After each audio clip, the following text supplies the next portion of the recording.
Welcome back to our discussion about what it means to be sealed with the Holy Spirit and to be filled with the Holy Spirit.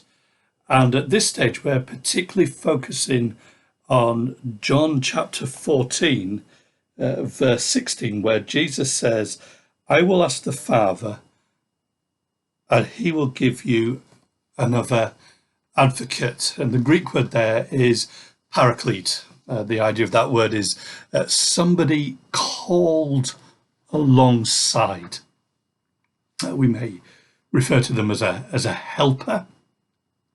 Some Bible translations talk about them as a comforter. We're going to talk a bit more about that word comfort and about what it means to be a comforter in a future video. But you will also see that old word counselor. And that word may be helpful, but it may also be unhelpful in this context in terms of what John is specifically getting at. Don Carson says it's okay to use the word counselor if you are thinking in terms of legal counsel.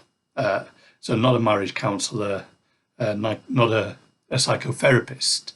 That's not primarily what John has in mind as he quotes Jesus here and uses that Greek translation. No, this is what the NLT rightly refers to as an advocate, somebody who assists in legal contexts.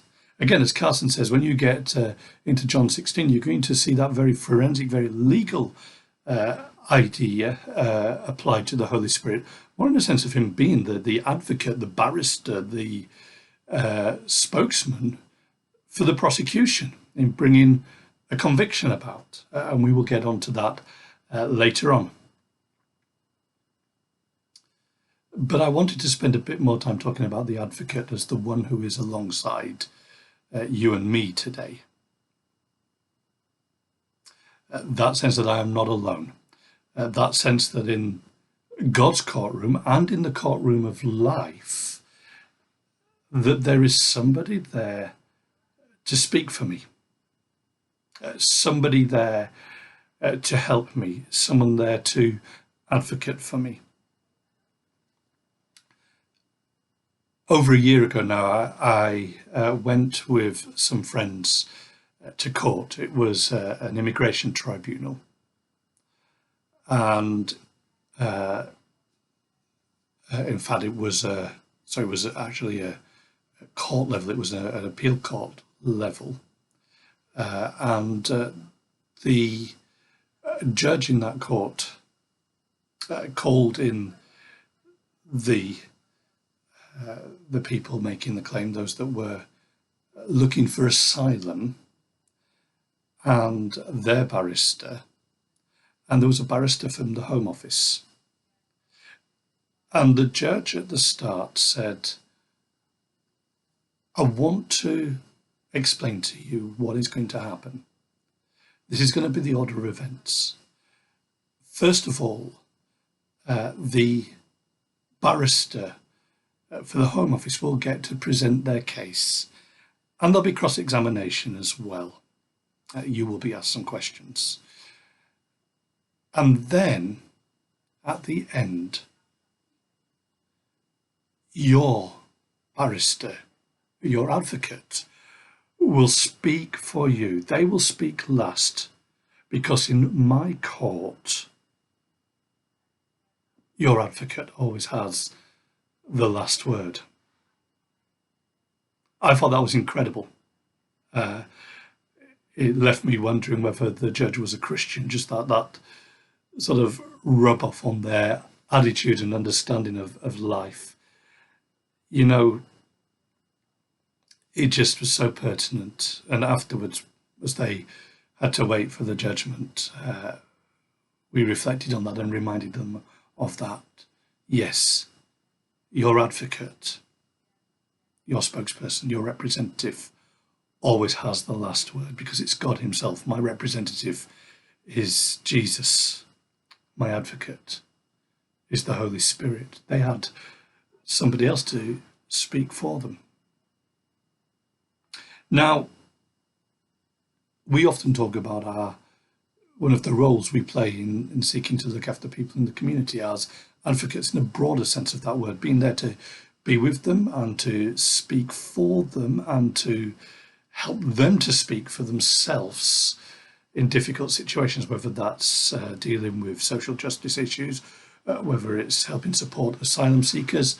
And so we've gone with them to help them get a solicitor to represent them, whether it's with people with their benefits problems as well.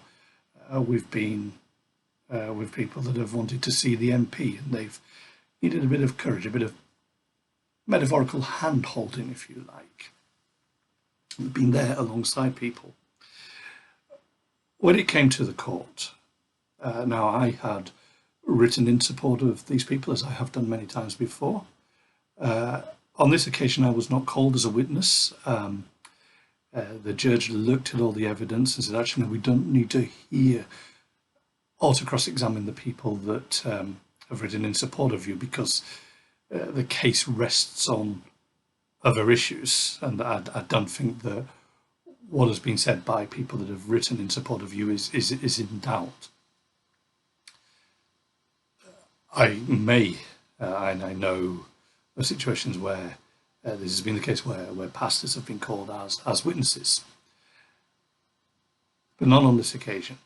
And I have no positional authority, no right in the court to go and to speak for the person that's appealing, claiming, defending. Now, although I have a law degree, I did not take bar exams. I'm not a registered solicitor, and therefore I have no standing in those courts. And so I can go with them and I can sit next to them as they wait outside, and sometimes I can go and sit with them in the court, but that's as much as I can really do. It is up to the barrister to speak for them and to ensure that their case is put. And I want to bring this back to our understanding of the Holy Spirit and our experience of his work in our life.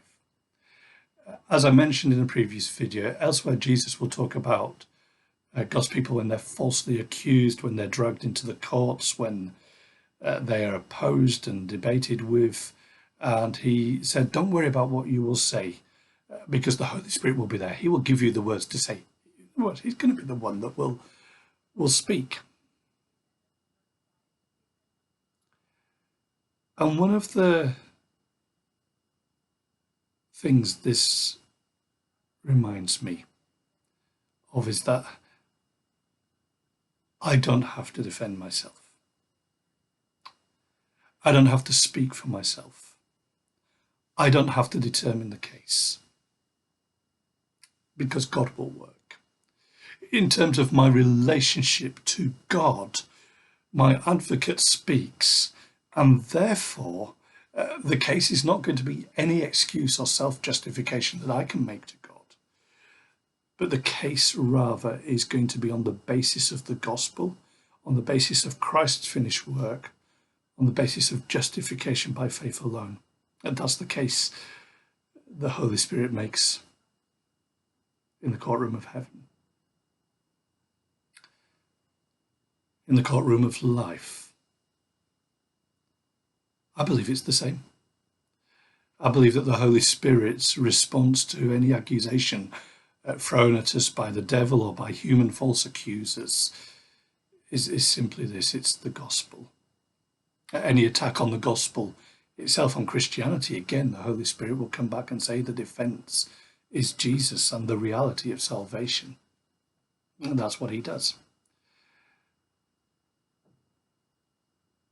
And so this means that there's a particular aspect to assurance here. Assurance, knowing that I have the relationship with God that the gospel promises, is brought by the Holy Spirit. But there's also that aspect of assurance that says, I can rest secure in God. The different situations that I face, I do not need to worry about them. I don't need to get anxious about them, about what is going to happen, because the Holy Spirit is with me, and the Holy Spirit is responsible for what is going to be said, for what the defense will be. So it's lovely to know that we have this advocate, this friend, this helper, this one who has been called alongside us, sent by the Father, the request of the Son, the wonderful Holy Spirit, the Spirit of truth, the Spirit of light, the Spirit of love, the Spirit of God, the Spirit of peace. We'll join you again soon.